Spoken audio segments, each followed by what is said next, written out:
அனைவருக்கும் வணக்கம். என் பேர் தேவகோட்டை சேர்மன் மாணிக்க வாசகம். நடுநிலைப்பள்ளி 7ஆம் வகுப்பு படிக்கிறேன். நான் படிச்சிருந்த கதை பேர் நண்டும் கடலரையும். அதில் ஒரு நண்டு இருக்குமா, கடலரை நண்டு 2 பேருமே ஃப்ரெண்ட்ஸாக இருப்பாராம்.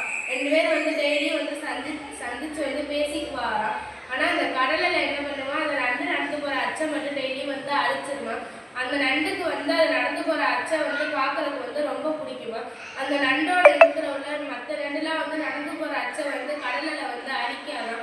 அப்போ இந்த நண்டு இன்னொரு நண்டு இந்த நண்டுகிட்ட கேட்குமா, ஏன் நீ நடந்து போகிற அச்சை மட்டும் அந்த கடலில் அழைச்சிருது, நாங்கள் நடந்து போகிற அச்செல்லாம் நீ பார்த்துருக்கியா, எவ்வளோ அழகாக இருக்குது, ஏன் நீ நடந்து போகிற அச்சை மட்டும் இந்த அலை அழிச்சிருது, நீ அதோட பேசாத, அதோட நீ சண்டை போட்டு அது உனக்கு நல்ல ஃப்ரெண்ட்ஸே இல்லை அப்படின்னு சொல்லுமா.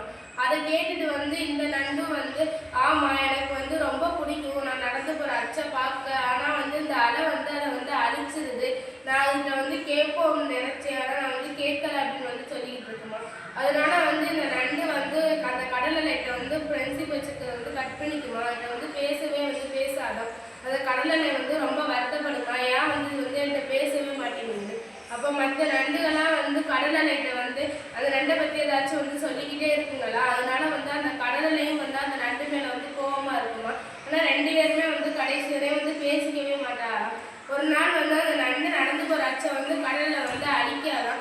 அதனால ஒரு நரி வருமா. அந்த நரி அதோட அச்சை ஃபாலோ பண்ணி போய் அந்த நண்டை சாப்பிடுமா. அது அந்த கடலைக்கு தெரியுமா.